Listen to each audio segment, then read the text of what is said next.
Pilots are in high demand around the globe. And airline operators are offering attractive packages to them in Nigeria. Industry experts are asking the federal government to give the airline operators incentives for training pilots. Now, Lillian Ezemark has this report for us.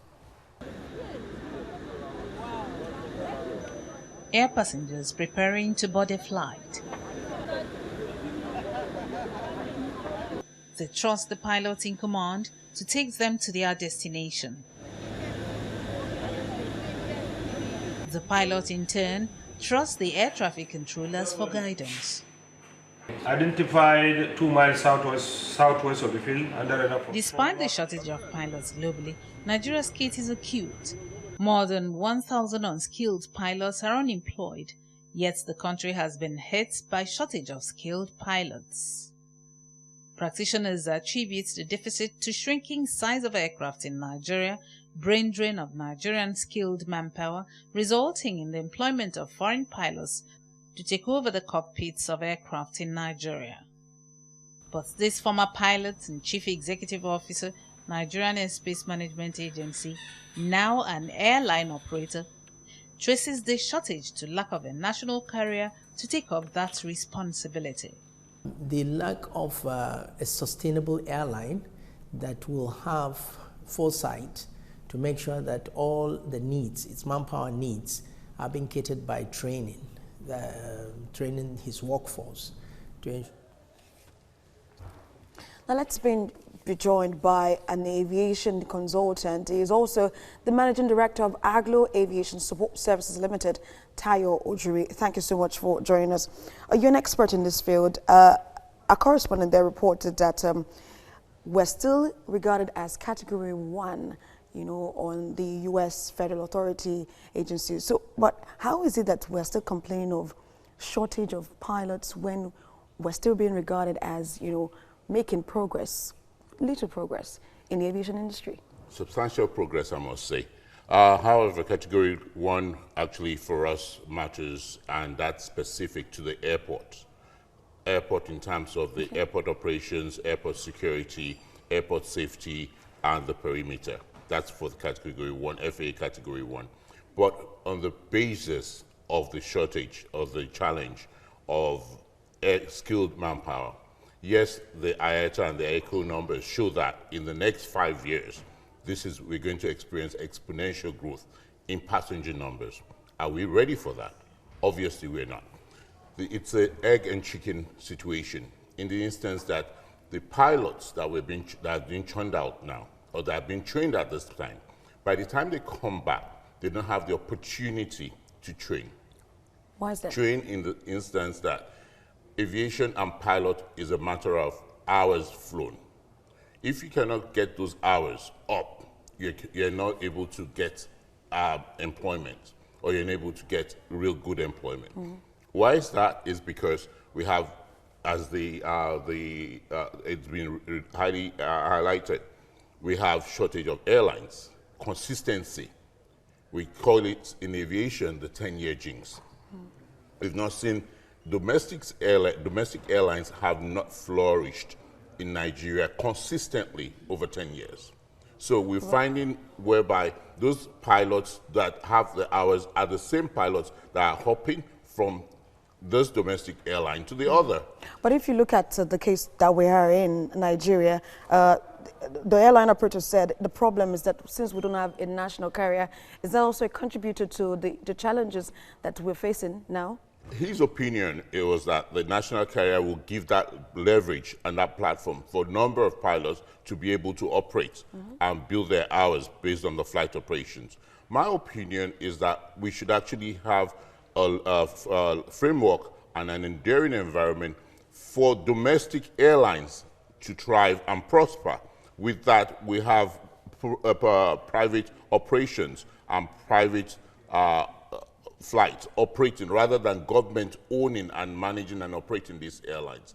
So it's the same thing, just the flip side, whereby we're saying, let's have private entrepreneurs run airlines in an effective and efficient manner that will be able to engage the pilots. In the past administration, that's 4 years ago, where we had President Muhammad Buhari have his tenure, we saw that we had a Ministry of Transportation encompassing aviation, rail, road, transport system. But now that we have a division where you have Minister of Transport and you also have Minister of Aviation, do you see that boosting the aviation sector in one way? Absolutely.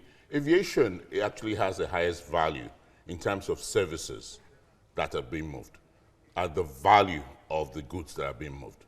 Because you what we call just-in-time goods as well as the services. Those that travel either for meet and greet, for essential services, you find out they spend more when they travel. So what really matters is, with aviation now being a standalone agency or ministry, it's actually going to, and the minister had highlighted that his second tenure would actually, his goal is to ensure that aviation contributes 1% to the GDP of Nigeria. That's still better than 0.06 that it is at the moment. But can we do better? Obviously. Aviation, if it's leveraged on tourism, which is a huge driver, if it leverages on healthcare, on agriculture, we're able to actually drive the economy and contribute immensely. I have joining me now an aviation consultant and the managing director at Aglo Aviation Support Services Limited, Tayo Ojuri. It's nice to have you join me. It's always a pleasure. And let me say welcome on board. You're welcome. Thank you. All right, now paint a picture for us. In the aviation industry, the rate of unemployed or unskilled pilots in Nigeria right now, how bad or what's the picture like?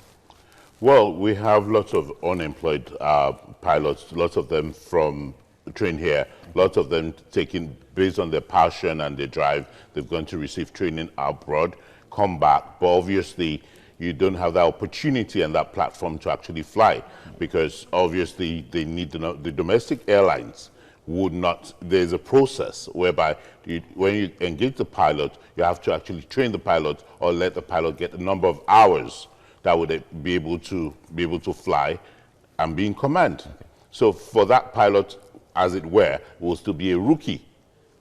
And you have to build those hours over time, over different scenarios of flights. And that's a different cost for domestic airlines. All right. We should actually paint this in the picture of how many domestic airlines do we really have? We've seen lots of domestic airlines bleed even in the last 2 or 3 quarters of this year. We've seen some reduce their flights, which affects the pilot hours. We've seen some actually go under. And we know 2 of the major airlines are actually under AMCON supervision as well. All this affects the engagement of the staff. All right, we understand the aviation industry is like a global industry where, you know, it cuts across international borders and all of that. But how convenient is it for Nigerian pilots to find a job with a foreign airline, for instance? Obviously, it's convenient. It's a skill that is actually international marketable. Right. And you have foreign airlines. You have lots of foreign Nigerian pilots flying across the nations, actually. Okay. Nigerian trained pilots and Nigerians, like every other sector. But what you have is what the airlines, international airlines, require is obviously skill and the number of hours, and is a matter of your type rating as well. A pilot is so peculiar in the sense that you have to be type rated on a particular type of aircraft. Okay. And that doesn't actually limit you, though. Okay. It actually can be type rated on a Boeing 737-800. When you actually want to move into maybe a 787, which is a Dreamliner, you go and just increase your skill and improve, which is normally the airline that sent you for that training. Okay. And obviously, over time, that's a cost that actually bonds you to the airline. All right. The aviation minister, Hadi Sirika, said recently that the government is still interested in Nigeria Air, the domestic flag carrier. Now, would that be the ultimate solution to this challenge in unskilled pilots? It would not be, in my opinion. And I believe what needs to be done is that the government should provide an enduring environment for the private sector to actually thrive and private entrepreneurship to actually manage the airlines, domestic airlines, in an efficient, commercial, viable manner that will ensure sustainability. Policies drive the sector. Okay. The cost of Jet A1, for example, is having an impact on the cost of operations. Foreign exchange has a huge impact on on the domestic so operations. we need to be a little more deliberate on this. Thank you very Absolutely. much, Tayo Ojuri, for coming on the Always a program. pleasure. Thank you. Right.